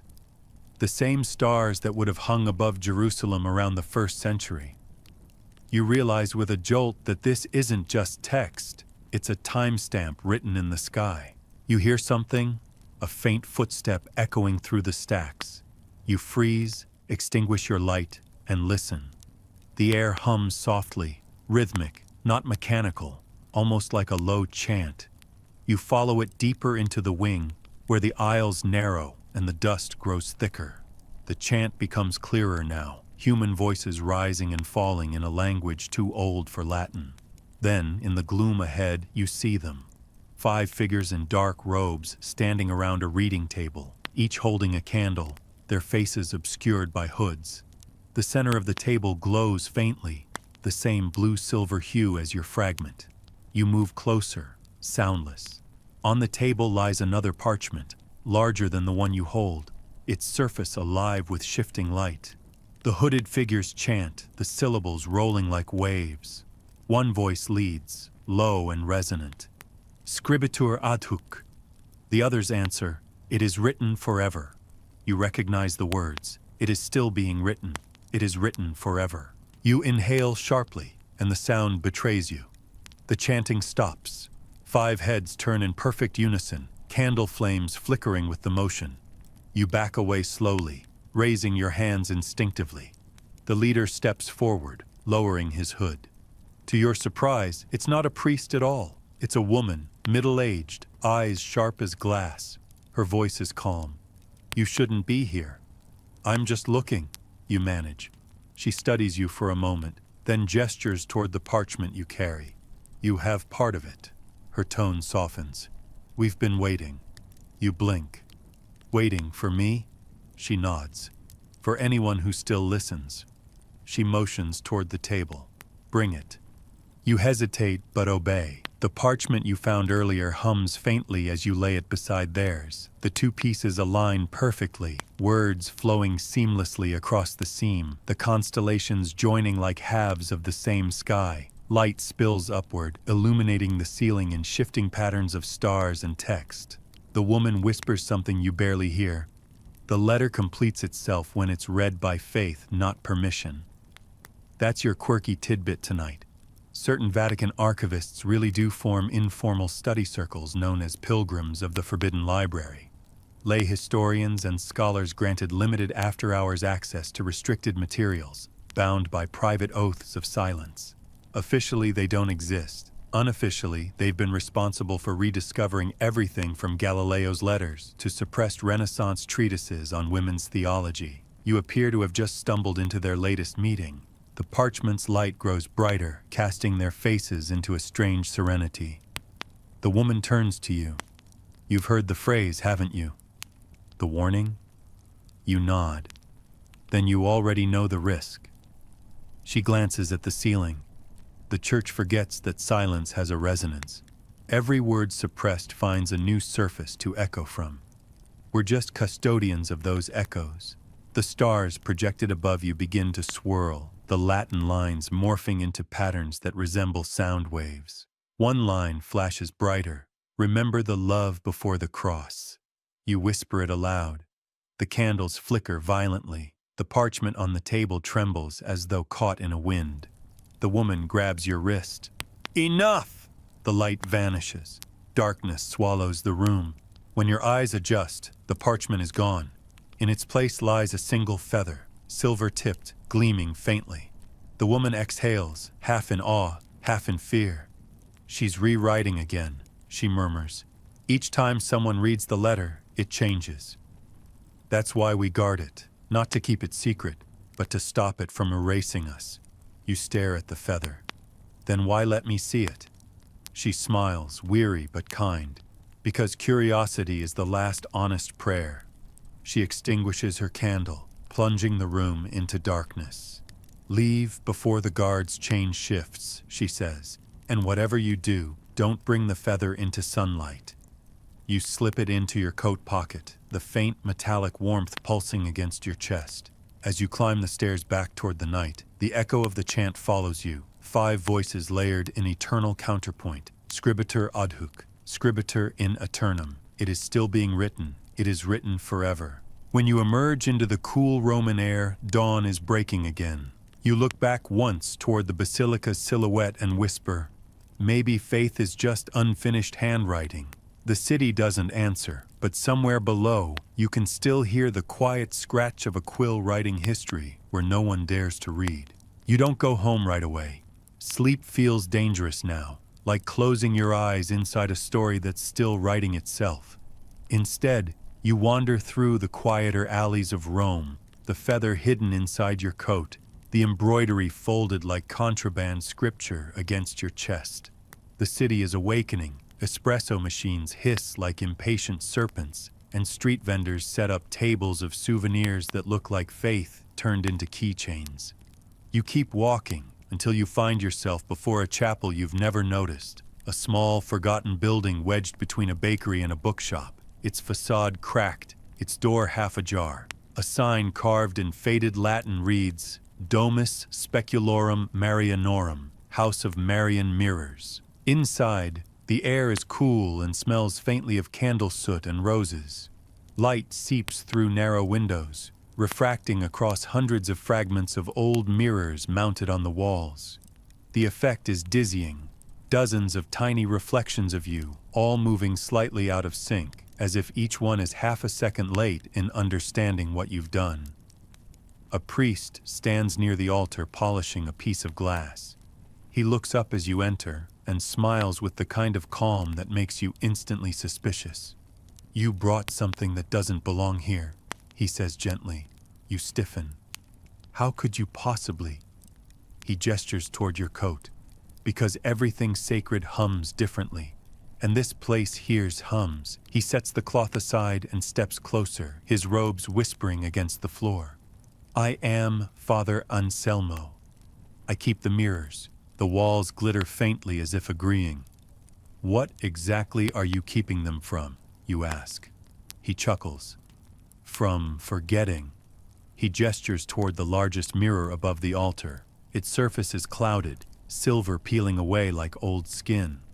These were not vanity mirrors. They were relics, reflective surfaces once placed in shrines dedicated to the Virgin. People believed they captured light from her image, that her reflection could bless or warn. That's your mainstream historical fact tonight. In medieval Europe, Marian mirrors actually existed, devotional objects made of polished metal or obsidian, believed to channel the Virgin's presence. Pilgrims touched them to heal blindness or seek guidance. Over time, the Church outlawed their use, calling them superstition. Father Anselmo continues polishing. They said mirrors invited heresy because they reflected without hierarchy. Anyone could look, anyone could see. And seeing, as you know, is the first step toward understanding. He glances up at you, eyes glinting. Understanding, of course, is the last thing Rome ever forgives. You tell him about the embroidery, the silver fragment, the letter that writes itself. He listens without interruption, nodding slowly, as if every absurd detail is merely confirmation of something he's known all along. Ah, he says finally, so the letter has chosen its reader again. He gestures toward a smaller mirror resting on a pedestal. Would you like to see how she remembers you? Before you can answer, he angles the mirror toward your face. For a moment, it reflects nothing but the faint blue light from the stained glass window. Then, slowly, the surface shifts. Your reflection fades, replaced by faint, glowing lines, handwriting forming across the glass. The same looping script you've seen before, only this time it appears as light instead of ink. The words write themselves in real time. The ink is only skin. The reflection is the blood you step back, heart hammering. Is this some kind of projection? Anselmo shakes his head. No, it's memory. Every mirror here remembers what once looked into it. He touches the glass lightly. This one came from a Marian shrine in Nazareth. We call it the moon mirror because of what it reflects at night. Only her hands, never her face. That's your quirky tidbit tonight. A real artifact known as Speculum Mariae exists in the Vatican's collection. Its origin disputed, its reflection rumored to reveal only partial images. Scholars call it an optical illusion caused by patina degradation. Mystics call it selective mercy. You lean closer. The mirror's light pulses faintly, and new words appear. You carry what was never meant to be written. Then the surface clears, showing your own face again, but not entirely. Behind your reflection stands another figure, faint, transparent, her features calm and unreadable. You whirl around. No one is there. Anselmo watches you quietly. She shows herself in fragments, he says, never the whole. The Church called it blasphemy. They wanted her perfect, not human. But the mirrors remember the woman, not the statue. He lifts a candle, its flame reflected infinitely across the walls. Every light here is hers refracted through error. The ceiling groans slightly. A few mirror shards tremble, then realign themselves like metal filings drawn by magnetism. You feel the feather in your pocket grow warm again. The priest notices. You have the quill, he says softly. She writes through it still. How do you know all this? You ask. He smiles sadly. Because I used to catalog the mirrors for the Vatican. I believed in restoration, until I realized I was erasing witnesses. He sets down the candle and looks directly at you. You're part of it now. She's using you the way she used them. The archivists, the monks, the nuns. Each of you keeps a fragment until the time comes to rewrite the whole. The word rewrite hangs heavy in the air. Rewrite what? You ask. Anselmo looks toward the altar. The story of obedience. The one where holiness speaks only through men. You're not sure if you believe him, but belief feels increasingly irrelevant in this city. The air inside the chapel thickens, the mirrors dim, then flare again, and for a moment you see a vast lunar landscape reflected across them. Jerusalem under starlight, a woman walking among ruins, parchment clutched to her chest. Her lips move, but no sound reaches you. Then everything goes still. Anselmo crosses himself. "She's restless tonight," he murmurs.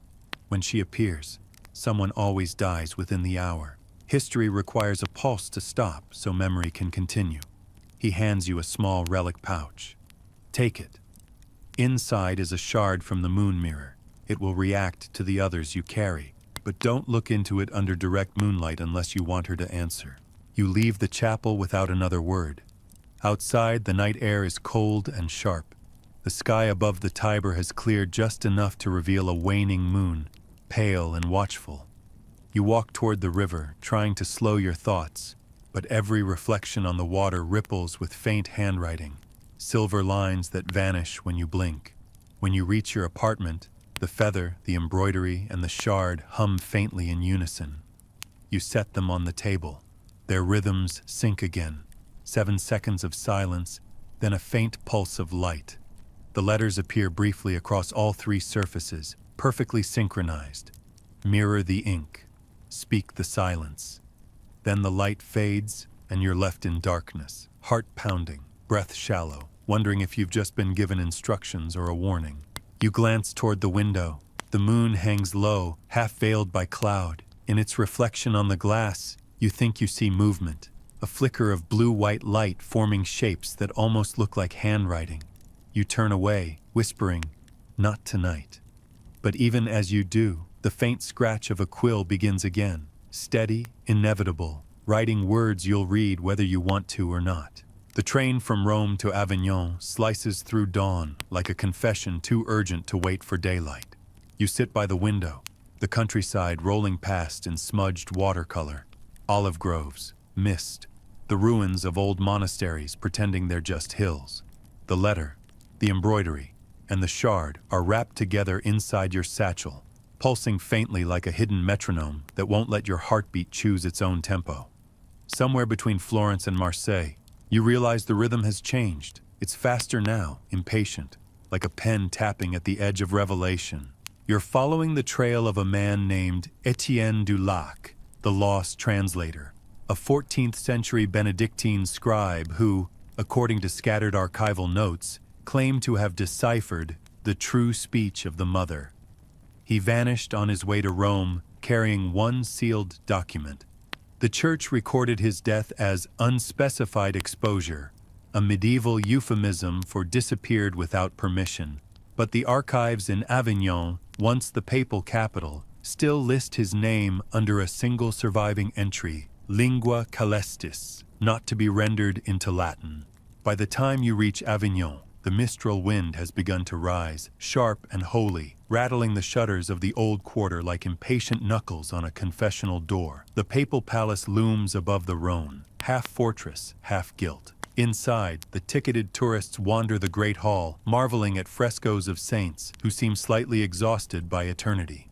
You slip away from the crowd and descend toward the lower archives, a labyrinth of limestone rooms that smell of ink, dust, and distant salt. At the reception desk, an elderly curator peers at you over bifocals. "You are here for which catalog?" he asks. You lower your voice. "Du Lac." The man exhales through his nose, a sound that could mean laughter or dread. "Ah, the monk who translated what was not written." He leans forward. You know the file is restricted. You slide a folded letter of introduction across the desk, Bellini's handwriting, the universal Vatican signature of plausible forgery. The curator sighs, nods, and unlocks a drawer. "You will find the remnants in Chamber 17, but only the remnants," he warns. "The rest is said to have burned itself." Chamber 17 is narrow and dim. On a central table sits a wooden chest lined with scorched velvet.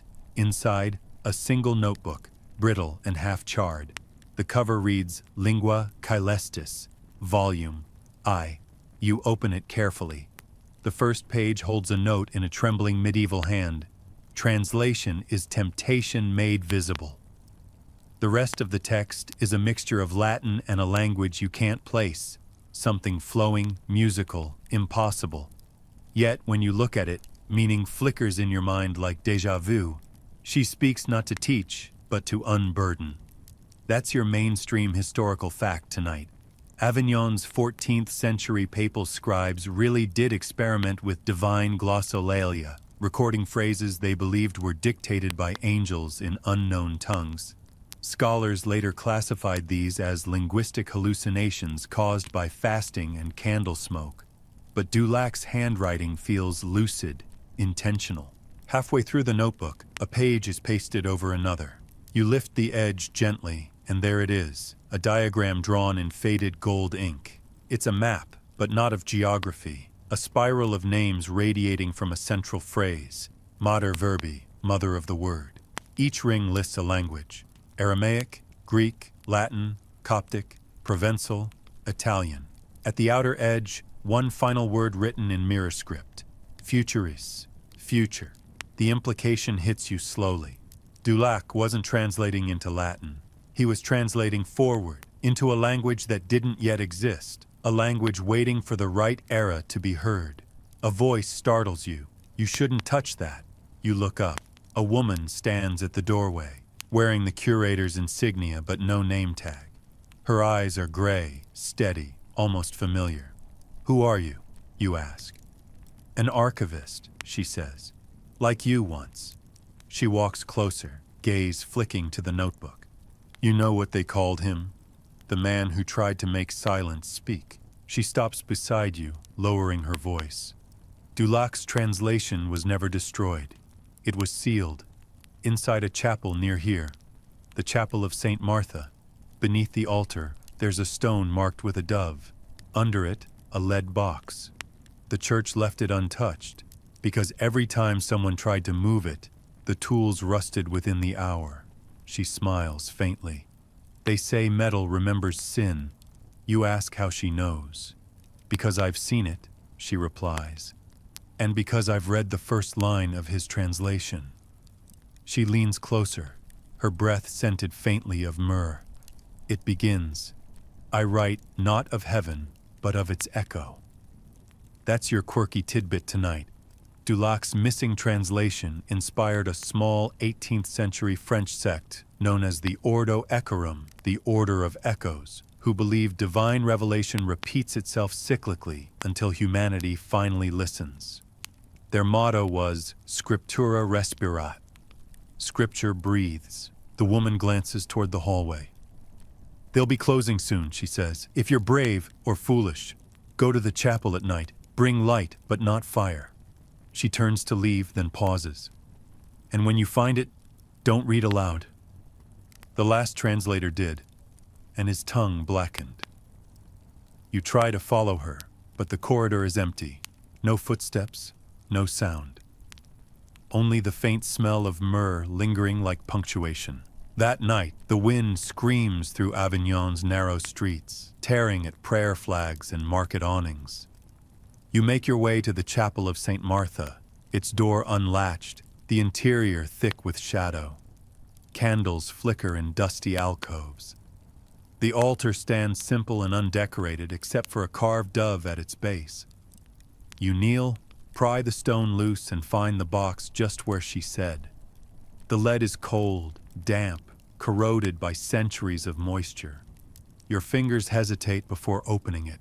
Inside, a single roll of parchment bound by red thread, unbroken, and a small bronze stylus shaped like a feather. You hold your breath and unroll the scroll halfway. The script gleams faintly, written in alternating bands of silver and crimson ink. The same blend of blood and lapis you saw in Rome. You can't resist. You read the first line silently. "To those who bury my voice in walls of stone, I return through the cracks." The church trembles. The candles extinguish themselves. For a moment, the darkness feels alive, dense, breathing, full of whispers that are not quite words. When the wind subsides, the parchment lies flat, glowing softly. The ink rearranges itself before your eyes, forming a new sentence. Translation complete. You stare, speechless. Somewhere beyond the walls, the bells of Avignon begin to ring, though it's nowhere near the hour. The sound grows louder, resonating through the stone, through your bones. You roll the parchment quickly, rewrap it in its thread, and place it back inside the box. The air still hums with low vibration, 7 seconds on, 7 seconds off. The same rhythm, always the same rhythm. You replace the stone and rise, trembling.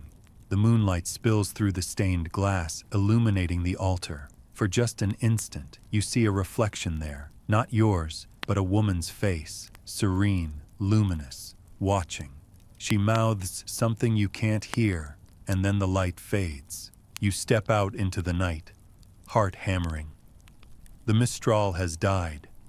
The streets are empty. You glance down at your hands. They're dusted with silver. You rub your palms together, but the shimmer won't leave. And somewhere deep beneath the chapel floor, the last translator's words pulse softly in the dark, waiting for the next echo. The rhythm follows you back to Rome, steady and insistent, like a bureaucrat's pen scratching through eternity. You arrive at Termini Station under a sky the color of burnt parchment, the trains hissing like impatient serpents. The wind carries the smell of espresso and exhaust, but underneath, faint, metallic, you can almost taste ink. It's everywhere now, this pulse of unseen authorship, like the world itself has joined the act of transcription. You're returning to confront the Vatican not as a pilgrim this time, but as a witness. The Avignon translation still glimmers in your mind. I write not of heaven, but of its echo, and you can't unsee the pattern. Every voice in this story has spoken through an intermediary. Archivists, monks, nuns, even machines, all of them carrying the same handwriting through centuries of obedience. Every translation seems to come with a curse, silence, exile, or heart failure. You wonder what the penalty is for comprehension. Inside the Vatican offices of the Secretariat for Latin Texts, you find your next contact, Monsignor Taddeo Levi, head of the Comissio de Puritate Linguae Sacrae, the Commission for the Purity of Sacred Language. His desk is a cathedral of paperwork. Ink bottles gleam beside crucifixes, and every document bears the identical red wax seal, as though the Church's first miracle had been perfect filing. Livy greets you without looking up. You're the researcher from the Heritage Institute? You nod. He waves you closer, shuffling papers. We've been reviewing older Marian manuscripts, he says, and your name appeared in one of the footnotes. He finally looks up, eyes sharp behind rimless glasses. Curious coincidence. You force a polite smile. Coincidences are the Church's preferred miracles. He doesn't laugh. I understand you've encountered a certain phrase. He pronounces it carefully, as though the syllables themselves might be listening. The ink of heaven burns the tongue that doubts. You freeze. Where did you? He interrupts. We have reports. The same phrase has appeared on documents across our archives this month. Handwritten, typed, even engraved into microfilm. We can't explain it. Every occurrence vanishes when copied. He gestures for you to sit. Do you know what we call that? He asks. When meaning refuses translation, you shake your head. Angelic interference, he says flatly, though it's not as poetic as it sounds. He picks up a small folder and opens it to reveal a photograph of a parchment fragment, the same script you saw in Avignon, except this one bears a notation in Latin, lingua angelica non amplius humana. The angelic tongue is no longer human. That's your mainstream historical fact tonight. Medieval theologians genuinely debated whether angels spoke Latin, Greek, or their own ineffable language. Thomas Aquinas proposed that celestial beings communicated in pure conceptual form. No syntax, no sound, no need for grammar. But in later centuries, papal scribes began claiming divine dictation came in Latin, the language of heaven's administration. Faith, it seems, bureaucratized itself early. Monsignor Livy leans back. The Church once believed angels used Latin because it was orderly. Now, he sighs, they prefer bureaucracy. He taps the folder. We've been finding annotations in old Marian texts written in what looks like official Latin, but with grammatical structures that don't exist. The syntax rearranges itself depending on who reads it. We call it bureaucratic Latin. A joke, of course. Except it isn't. He shows you a photocopy. The phrase, mater non taceat, the mother shall not be silent, repeats in perfect script. But each instance is punctuated differently, shifting its meaning. Command, plea, warning. We've tried every cipher, he says. Linguists, AI, even voice recognition. None agree on the same translation. It's as if the language itself refuses consensus. You ask him where the texts were found. He hesitates. A storage annex beneath the Secretariat. Documents transferred there during the reforms of the 1960s. Supposedly unimportant. Some written by Dulac's disciples. Others, unsigned. He closes the folder. They bear a common watermark, a feather surrounded by a halo. Your feather, I suspect. The word feels heavy between you. He lowers his voice. Tell me, when you handled it, did you hear anything? You hesitate. A rhythm. 7 seconds. He nods slowly. That's the same interval we detected in the recordings. Ink doesn't hum, but the microphones say otherwise. We tried transcribing the sound, and it produced this. He slides a sheet across the desk, a column of Latin phrases repeating every 7 lines, alternating between sense and nonsense. Silentium scribit. Scriptura dormit. Mater audit. Silence writes. Scripture sleeps. The mother listens. He looks up. We thought it was a prank. Then one of our typists began writing it unconsciously during Mass. That's your quirky tidbit tonight. In 1970, the Vatican's Institutum de Lingua Sacra briefly recorded a case of automatic writing during Latin transcription. The event was labeled hysterical dissociation. The typist resigned and joined a Carmelite convent. The documents were sealed. Livy rubs his eyes. You see why we call it bureaucratic Latin? It files itself. It obeys no human syntax. Yet it organizes its own repetitions, its own citations. We no longer translate it. We audit it. He half smiles. I suppose even heaven keeps minutes now. You can't help asking, and what if this isn't divine? What if it's her? He doesn't flinch. We've considered that. But tell me, why would the Mother of God speak in the grammar of administration? Because, you answer quietly, that's the only language the Church ever listens to. For the first time, he looks almost afraid.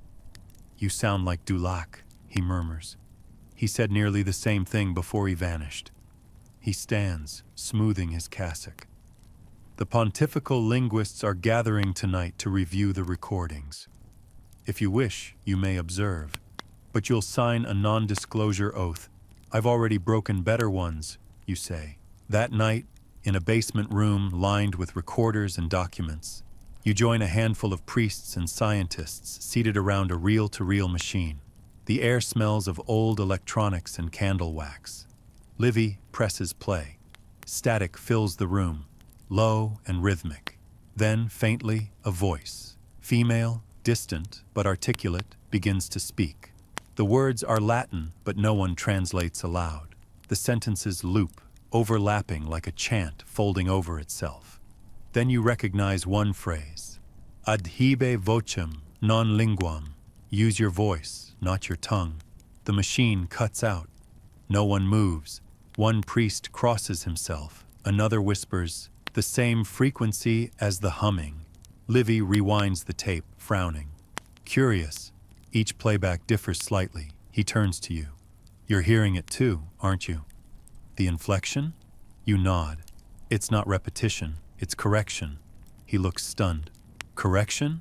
You lean forward. She's editing us. At that, every light in the room flickers. The speakers emit one long, steady tone, 7 seconds, then silence.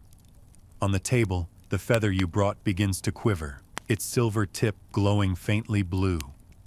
Words appear across the nearest page, ink blooming without a pen. Record no more. Let the silence read itself. Panic ripples through the room. The reel-to-reel melts audibly, smoke curling upward. One priest collapses to his knees, mumbling prayers.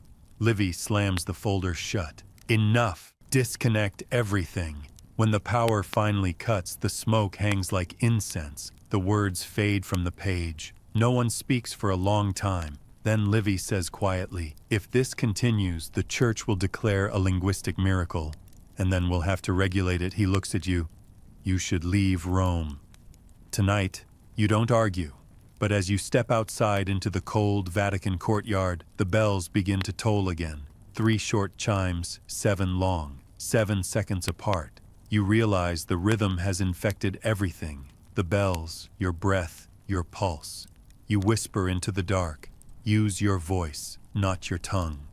The air shifts. Somewhere above, invisible, the sound of a pen scratches once more. Patient, deliberate, eternal. And you understand with a chill that bureaucratic Latin isn't heaven's language. It's hers. She's been learning the dialect of power. It begins with smoke. You smell it before you see it, a faint sweetness rising from the direction of the Tiber, like incense burned by a nervous priest. The Vatican sirens follow seconds later, low, mournful, not panicked but resigned, as though the city has learned that burning is just another form of confession. You run through the narrow streets toward the archive, each footstep echoing the pulse that's haunted you since Avignon. 7 seconds of silence, then 1 second of sound. The rhythm of translation, the heartbeat of something that doesn't sleep. When you reach the walls, the air is thick and red. Fire flickers through the upper windows of the Apostolic Library, staining the dome of St. Peter's in desperate gold. You expect chaos, shouting, hoses, the usual choreography of disaster. But instead, the courtyard hums with eerie calm. Monks move in quiet precision, carrying crates of manuscripts into the open, stacking them neatly in the moonlight. Their robes billow with embers, yet none of them cough, none of them cry. It's less evacuation, more ritual. You recognize one face among them, Father Bellini, the ink-stained archivist who once handed you a key. His hands are black with soot, his eyes clear and strangely bright. "You came back," he says simply, as though it were inevitable. "What happened?" you ask. He smiles faintly. Correction. Flames lick the roof of the East Wing, the same section that held the bureaucratic Latin recordings. You glance toward the smoke and feel heat bloom against your skin. "Was this an accident?" "Accidents are for men," he replies. "This is her doing." Every time they try to catalog her words, something burns. The fire keeps her safe. That's your mainstream historical fact tonight. In 1941 and again in 1997, real fires broke out in the Vatican's archives, destroying only specific wings, sections rumored to contain non-conforming theological materials. Both times, the official explanation was electrical failure. Both times, not a single person died. Bellini lifts a small chest from a cart, setting it at your feet. "We've saved what she left behind," he says. "The rest, she takes." He gestures toward the inferno. "Watch closely." You do.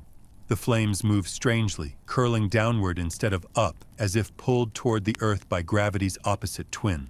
For a moment, the fire condenses into shapes, letters, symbols, fragments of script written in light. You see flashes of familiar phrases. Mater non tesiat. Remember the love before the cross. Let silence read itself. Then the symbols fold inward and vanish. You whisper, "She's erasing the record." Bellini shakes his head. "No, she's archiving it differently." The monks finish stacking the crates in perfect rows. Bellini opens one and pulls out a small envelope, sealed with blue wax. "The only document she wouldn't let burn," he says. "We found it lying on the floor, untouched by ash." He hands it to you. The seal bears a single feather impression. You open it carefully. Inside lies a short letter written in looping silver ink, the same impossible handwriting you've chased from Rome to Avignon. It reads, "Fire is not destruction. It is memory made pure. You cannot keep me in paper or code, so I take what burns easily." Below that, "To the one who listens, carry what is left." You look up. "Why me?" Bellini shrugs. Because you're still asking questions instead of writing answers. He kneels to gather stray pages from the ground, fragments of Latin sentences curling at their edges. Every translator eventually joins the blaze. It's how history edits itself. That's your quirky tidbit tonight.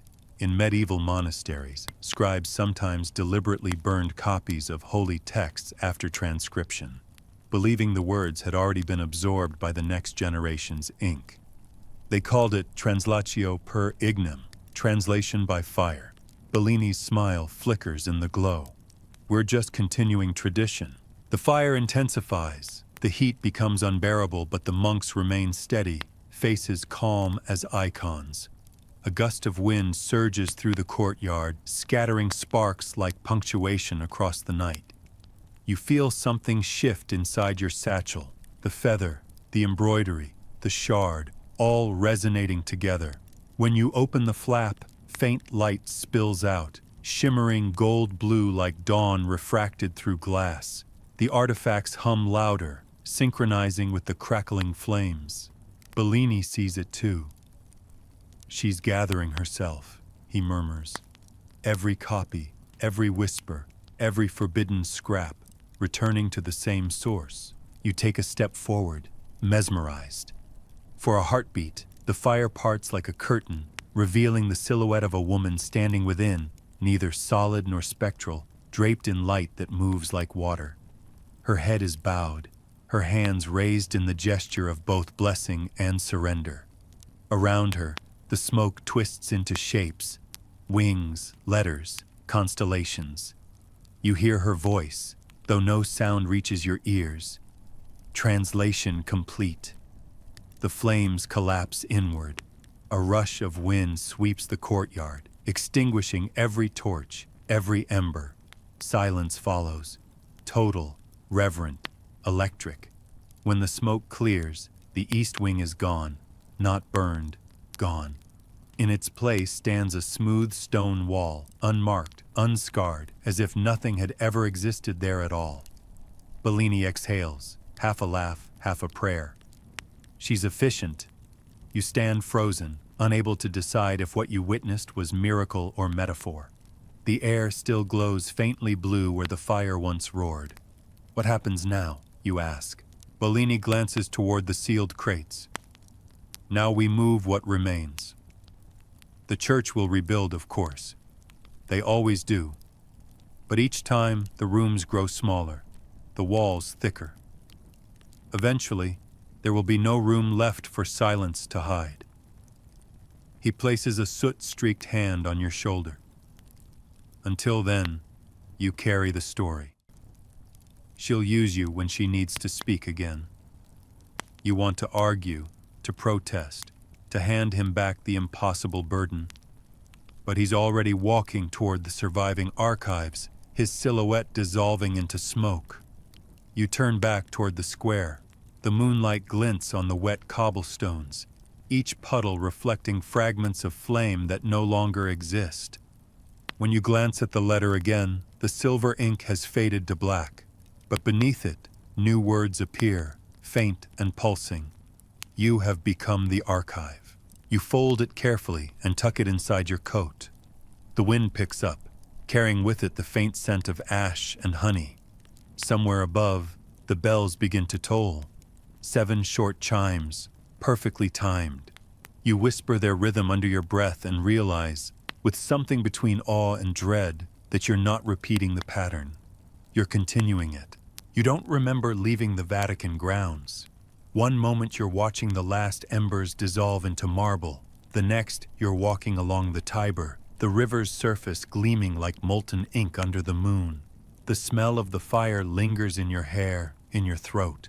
Sweet, metallic, strangely familiar. The letter inside your coat feels heavier than paper, pulsing faintly in rhythm with your steps. You have become the archive. The words echo with every heartbeat. You try to ignore them. Failing that, you whisper to the river instead. If she's rewriting everything, what am I supposed to do now? The Tiber doesn't answer. It never does. Morning breaks slow and gray, the sky the same color as wet vellum. Rome awakens around you. Vendors shouting, bells pealing, tourists photographing ruins that seem embarrassed to still exist. You wander without aim until you find yourself in front of the Chiesa di Santa Maria sopra Minerva, one of the few Gothic churches in the city and, according to legend, the last place a heretic ever tried to publish heaven. The doorway gapes open, inviting and indifferent. Inside, the air is cold enough to quiet thought. The church is nearly empty. A lone figure kneels near the altar. A woman in a plain coat, her hair streaked with silver. You recognize her voice before she turns. It's the archivist from Avignon, the one who guided you to Dulac's translation. You kept walking, she says softly. Good. You sit beside her. You were right about the chapel. About the translation. I'm right about more than that, she says, eyes still on the altar.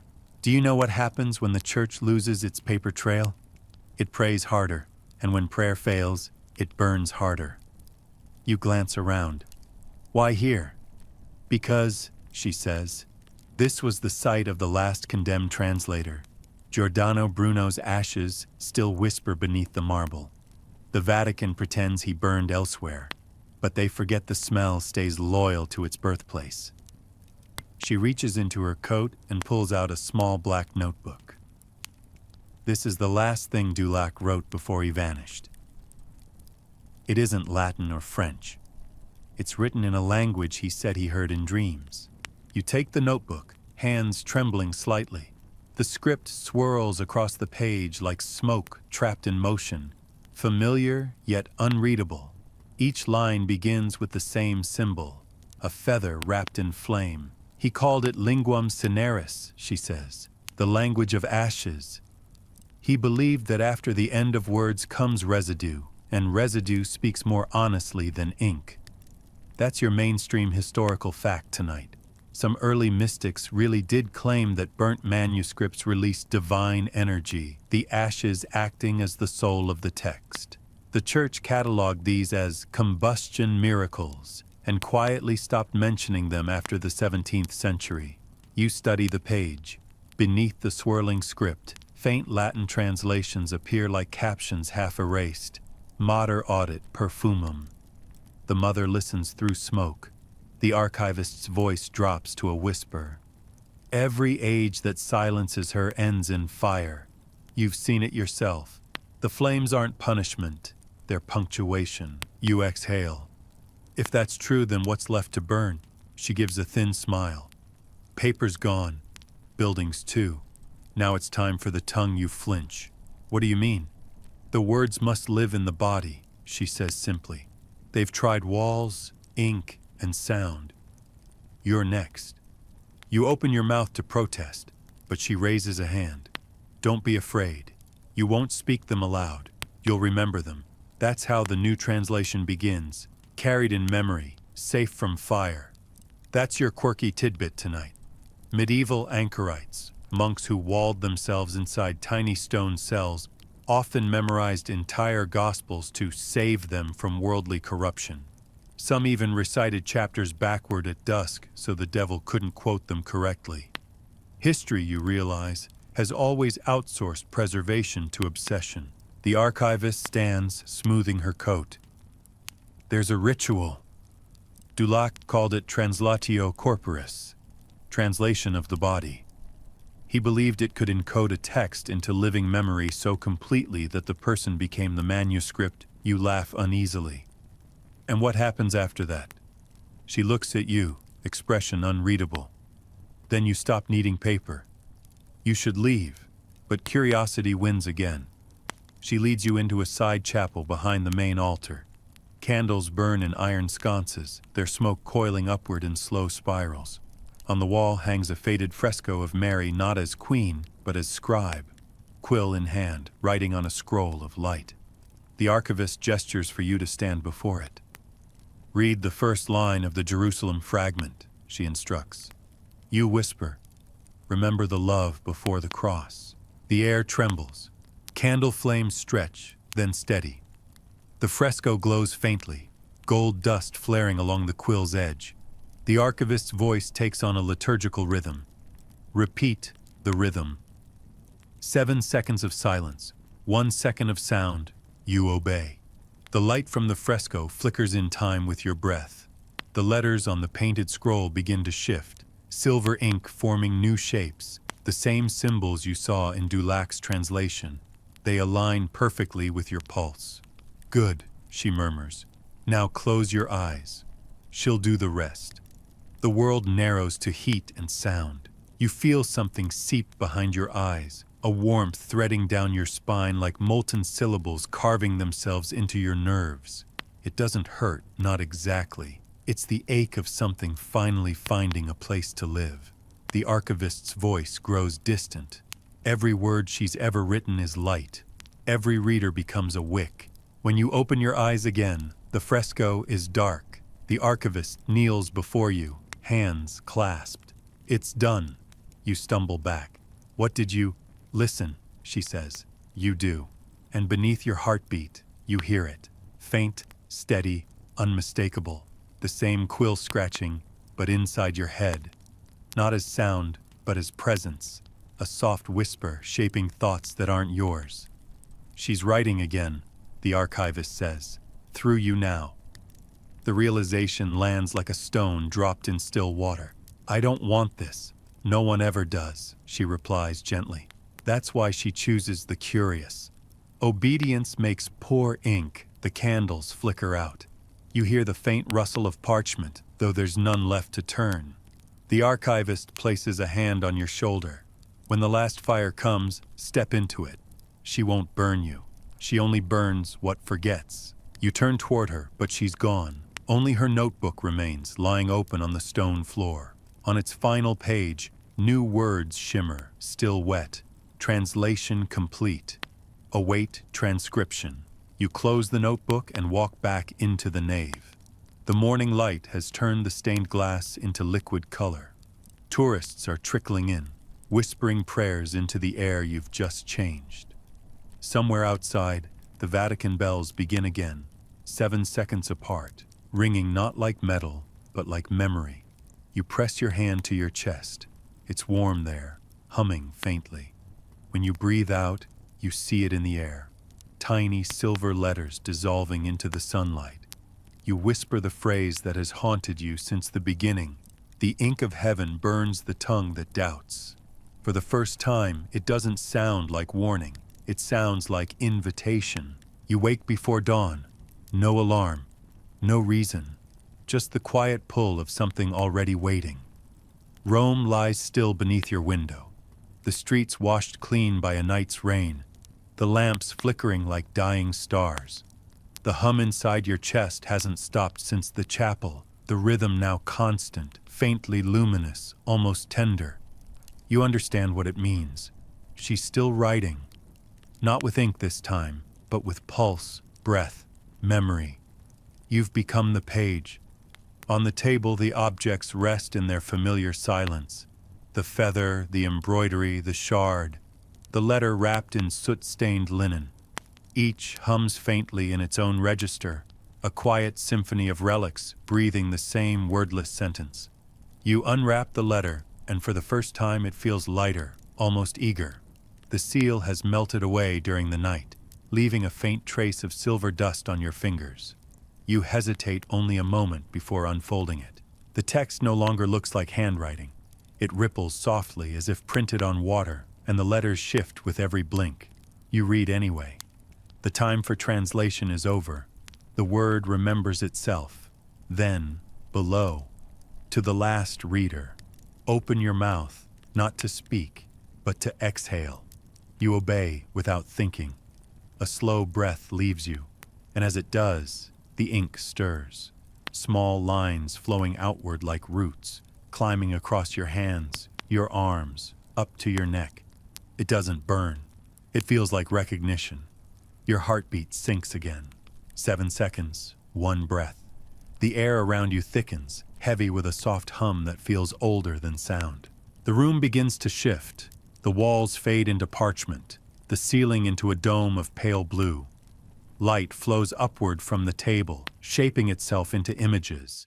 The vaults beneath St. Peter's, Matteo's sleepless desk, Aurelio's rain-soaked cell, the pilgrims in their candle-lit library, all alive again, suspended in luminous detail. The scenes fold into each other like pages turning on their own. At the center of it all stands a figure, neither young nor old, cloaked in light that flickers like candle flame. She holds no crown, no scepter, no halo, only a quill that burns without consuming. You realize suddenly that the letter isn't speaking to you, it's speaking through you. Her voice fills the air, calm, melodic, almost amused.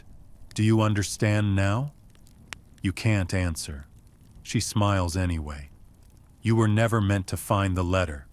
You were meant to become its margin, the place where truth hides when authority edits the text. You swallow hard. Why me? Because you doubted beautifully. Her tone is kind and faintly ironic. Every era needs a scribe who mistakes disobedience for curiosity.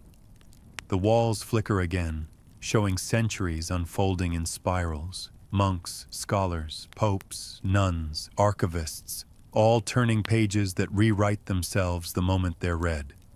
Each time they tried to contain me, she says, I learned a new form.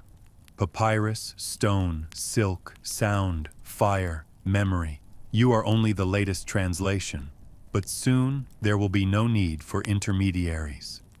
The light dims slightly, shifting to the color of early morning. They will find this place soon, she continues. They will call it blasphemy again. Let them. Every word condemned becomes seed. Every archive burned makes room for roots. You glance down. The embroidery on the table now glows faintly gold, the pattern shifting to match the rhythm of her voice. The silver shard hums higher, like a bell heard through water, and the feather begins to write across the air, tracing invisible sentences that fade into light. What do you want me to do? You ask. Her expression softens. Remember. That is all. Remember in silence until silence spreads. She steps closer, and though she has no visible face, you feel warmth radiating from her, a calm that feels like surrender, not conquest. Tell them, she whispers, that I was never a doctrine. I was a letter left open. The room brightens until you can't see. You close your eyes and feel the words settling under your skin like soft ash. When you open them again, she's gone. The table is empty except for the faint outline of a feather-shaped scorch mark and a few silver motes floating like dust in sunlight. The hum has stopped. The silence that follows isn't absence, it's arrival. You step to the window. The sun is rising behind the basilica, casting the dome in warm gold. Bells begin to ring, slow, rhythmic, deliberate. You count them without meaning to, 7 seconds between each toll. You look down at your hands. Faint ink lines thread across your palms, glowing softly before fading back into skin. You whisper, so this is how scripture breathes. Outside, the city wakes. The baker opens his shop. Pigeons descend on the cobblestones, and the first tourists shuffle toward St. Peter's Square, clutching cameras and bottled water, unaware that the story they've come to photograph has already rewritten itself. You pack the empty linen, the faintly glowing embroidery, and the cooled feather into your bag. When you open the door to leave, a slip of parchment rests on the threshold, blank at first glance. Then, as sunlight touches it, words appear, looping and silver. Every ending is an unopened envelope. You smile despite yourself. You probably won't survive this, you whisper, echoing the line you once wrote for other people to hear, but you'll understand it. You step outside, the morning air bright and full of quiet. The letter's rhythm is gone now, but its memory lingers in the steady beat of your pulse. Somewhere behind you, within those endless Vatican walls, another archivist will find a single sheet of paper that shouldn't exist. It will be blank until they breathe on it. And when they do, the first line will write itself in living ink. Tonight, we uncover a story buried beneath centuries of faith, a rivalry older than any religion, and a secret that may change everything we think we know about divine power. The same beginning, again, because stories, like faith, never really end, they just shift narrators. The bells ring one final time. The sound fades into stillness. The air is soft, almost luminous. You close your eyes, exhale, and let the silence finish the sentence for you. End of script. Sweet dreams.